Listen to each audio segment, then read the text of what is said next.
Hello, আমি ববিতা আর এটা হচ্ছে লক্ষ্মী পুজোর ভিডিও। কোজাগরী লক্ষ্মী পুজো। অনেকদিন পরেই ভিডিওটা পোস্ট করলাম। বেশ কয়েকদিন হয়ে গেছে, পুজো চলে গেছে। ভিডিও পোস্ট করতে এডিট করতে টাইম লেগে গেছিলো, তার জন্যই পোস্ট করতে পারিনি। আর এখানে আলপনাগুলো কেমন হয়েছে তোমরা কমেন্ট করে জানিও। কিন্তু আমার তো বেশ সুন্দর লেগেছিলো। আর এখানে অল্প অল্প কিছু গুছানো হচ্ছিলো আর কিছু কিছু রাখা হচ্ছে। আর এখানে রান্না চলছে। কে লক্ষ্মী পুজো করেছিলে তোমরা কমেন্টে জানিও। আমি তো এবার করতে পারিনি এই বছর, কারণ কিছু অসুবিধা ছিল তার জন্য। আর এখানে খিচুড়ি রান্না হয়েছিল, পাতলা করে খিচুড়ি রান্না করে হয়েছিল। বেশ কিন্তু ভালো লেগেছিলো খেতে খিচুড়িটা পরে প্রসাদে। তারপরে এখানে আস্তে আস্তে নাড়ুগুলো বানিয়ে নিয়েছিল। তিলের নাড়ু, নারকেলের নাড়ুগুলো সব যা যা দরকার সেগুলো বানিয়ে নিয়েছিল। আর এখানটা বরণ ডালা সাজাচ্ছিল, কারণ কলা গাছকে বউ বানানো হয় আর বরণ ডালা দিয়ে বরণ করা হয়, তার জন্যই। আর এখানে আস্তে আস্তে সব কিছু পরপর গুছিয়ে নেওয়ার পরে কি সুন্দরই না লাগছে দেখতে, তাই না?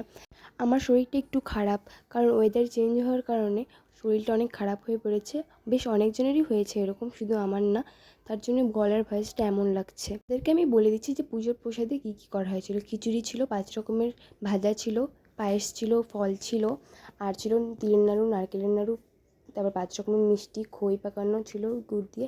আর এগুলো সব প্রসাদে ছিল। আর এখানে পুজো কমপ্লিট করে নিয়েছি। তোমরাই বলো কমেন্টে কেমন হয়েছে পুজোটা। ভিডিওটা ভালো লাগলে লাইক করে দিও, চ্যানেলটা সাবস্ক্রাইব করে পাশে থেকো।